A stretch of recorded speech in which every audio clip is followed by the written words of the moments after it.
Hey guys, welcome back to Waters Family Homestead. Alright, well, I don't see an improvement in the tomatoes. Tell you what, those in the solo cups in the windowsill in the house, they are 4 times bigger than these, and I planted them later. But anyway, look how tall those potatoes have gotten.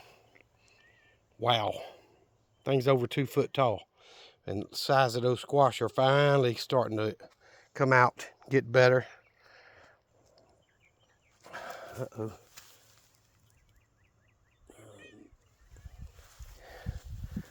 The purple hull peas and the green beans are looking good. They just have not quite taken off yet. Look at that zucchini. Wow. That bed's going to be completely covered with zucchini when these plants are mature. This squash is finally starting to pick up a little bit. That's the last one that popped up right there. But these others are coming along nicely. The onions are still laying over a little bit, but I'm just not going to worry about it.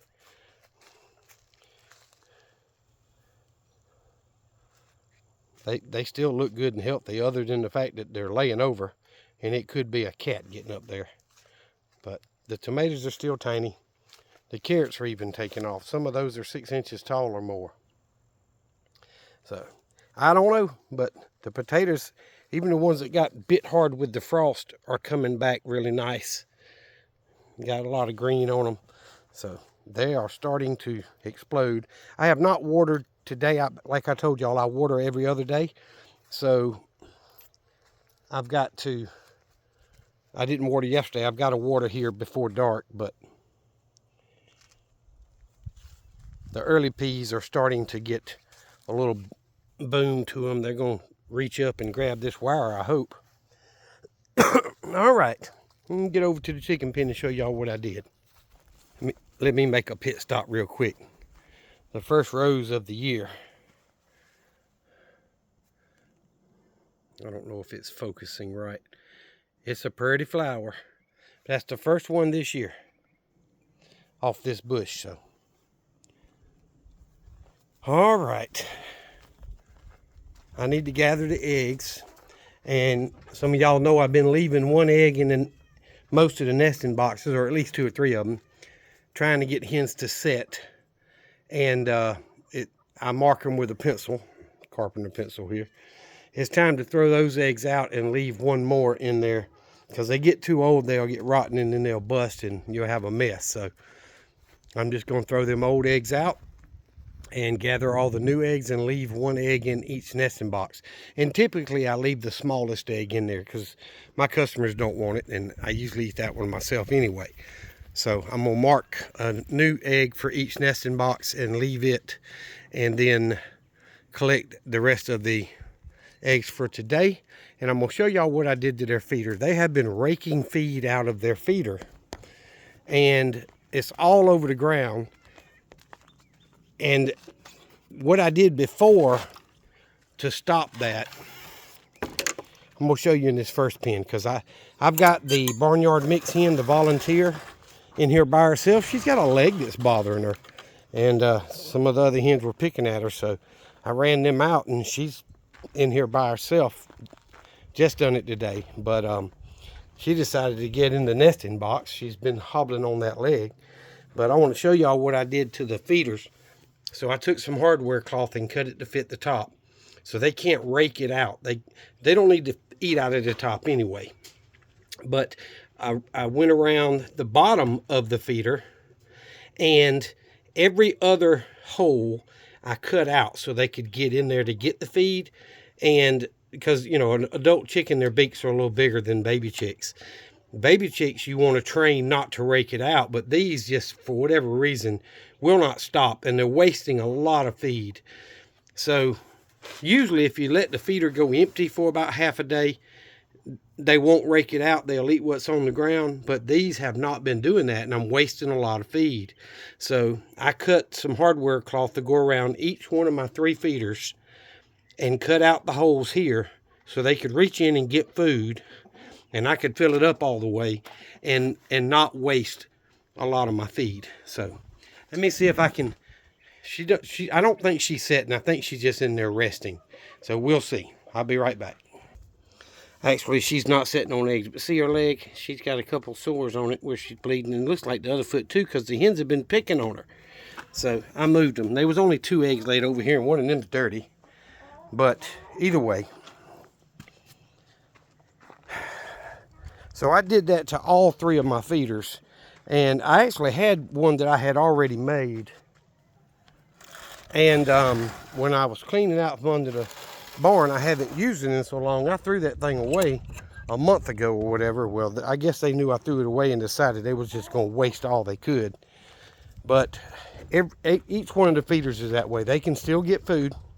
They just can't rake it out with their beak. You reach in and get food, and that's what you need to do. But look at all the food all over the ground in here. I mean, y'all see the little pellets. Pellets and half pellets all over the ground. They have been wasting the mess out of it. And what they're doing is feeding mice. So, I've got the hardware cloth on all 3 of them, with plenty of holes for them to get in and get feed. They're not going to be hungry, but they're not going to be able to waste it like they've been doing. So, all right. I need, look at there. There's another green egg. That's one that I've had that I marked. So I'm going to take it out. That's one that I marked. I'm going to take it out. And then I'm going to collect one. And I'm going to mark these other 2 with the pencil and leave them one in each side and see how it works out. I'll be right back. All right, so I marked the X on the end of each one of these so I can see it no matter what position they're in. And I'm going to leave those 2 in those nesting boxes. So it's going to be a slim egg day because I'm going to leave some eggs in these nesting boxes. But, you know, it's all right.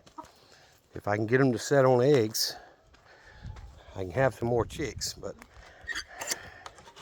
my chickens, I don't know why, but my chickens have never wanted to set on eggs. I've only had 1 or 2 do it.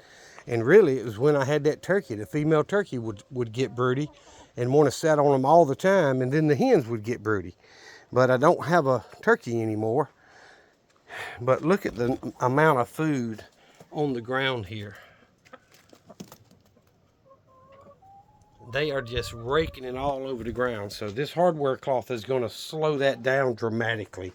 It is it's 5 feet away from the feeder. So anyway, all right, let me get these eggs out. Got 2 there. There's 2 more, and that's a small one, so I'm probably going to mark that one and leave it. And that's a medium. There's another one that's a little bit small, so I'm going to go ahead and take these that are marked and mark these 2 and leave them. I'll be right back. All right, I've got both of those marked. I'm going to leave them in this nesting box, and hopefully I'll get a hen that gets broody and wants to sit in there. When you collect your eggs, if a hen is broody, she's not going to get up off those eggs unless you make her.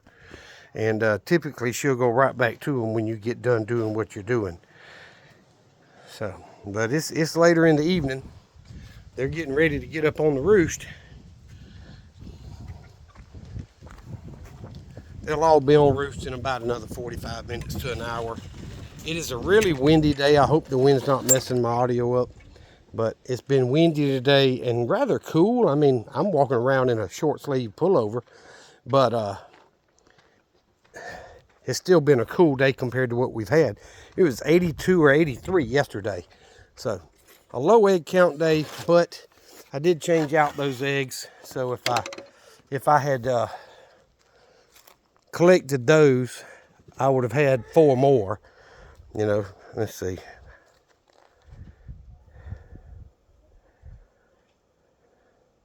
So I would have ended up with about 13 or 14, but that's okay.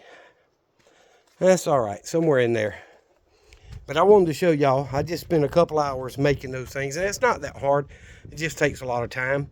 Take that hardware cloth and lay it out, and you want to mark the size of the opening for the center part, and then with a marker is what I do, and then I go in with some cutters, side cutters, and clip out the center, and then I use that centerpiece as a cap for the top and cut a slit across it so you could open it and slide it over the handle.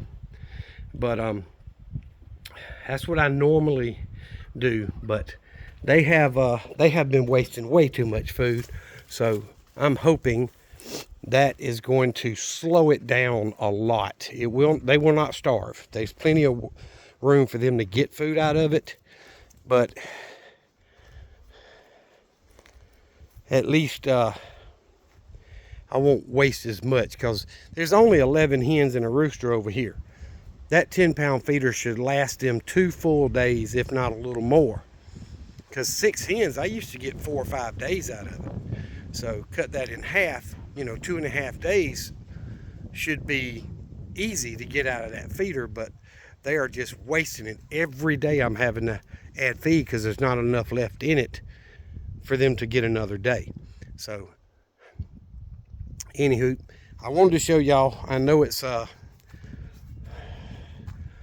redneck engineering, because they put those dividers in them things. It's supposed to help stop raking, because most chickens will rake side to side with their beak like that and kick it out, but mine have got where they grab and pull back and rake it out that way, and I need to stop that. So I've left them about a 1-inch square opening, which is plenty big enough for them to be able to reach in and get food, but there's not enough space there for them to rake it back and get it all out of the feeder.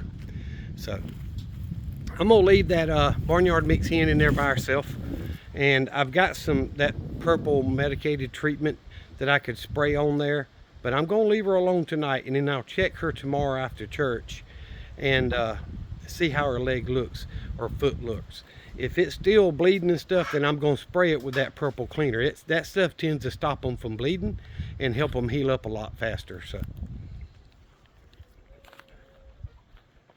I think it's called Blue Coat. But anyway, that's what I usually put on a chicken when they've got some kind of problem.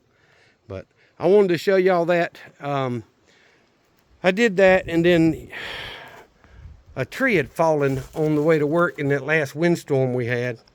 And the stupid local PD officer that had his blue lights on and stuff in the road where the tree had fallen, he was parked on a hill aimed straight down my lane, not across where he lit up the tree where people could see.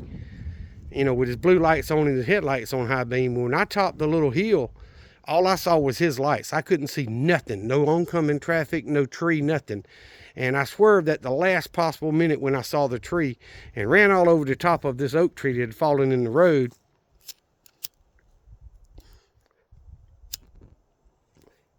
Anyway, it broke my antenna off, so that's the 3rd one I've had to put on this truck. And this time it broke the stud off down inside the base, so I had to take all that off and try to get the stud out of the base, which I don't think I was as successful as I should have been, but I did get the new one. I ordered another one. This one's, instead of being all copper, is black case with a brass projectile. It's just an antenna. But anyway, it does not pick up near as good as the other, so I know it's not working like it's supposed to. I may have to replace that whole base this time. But after I ran over the top of that tree and got stopped, he come running over there. He's like, "You all right? Did it hurt anything? You okay?" I'm like, "Dude, all I could see was your lights," because his headlights were aimed straight at me. And he said, "Oh, I'm sorry. And anyway, I went to work, got out and had a limb stuck up under my truck and broke my antenna off and all that good mess. But I hope he learned something before he killed somebody on that type of situation. But anyway, so that's what I did today. I got my antenna replaced, and then I worked on the feeders. Oh, I left my egg basket down here. And I'm fixing to water the garden, and then I'll take the eggs inside. I'm gonna throw them old ones out because I don't want them. They've been outside for 8 or 9 days.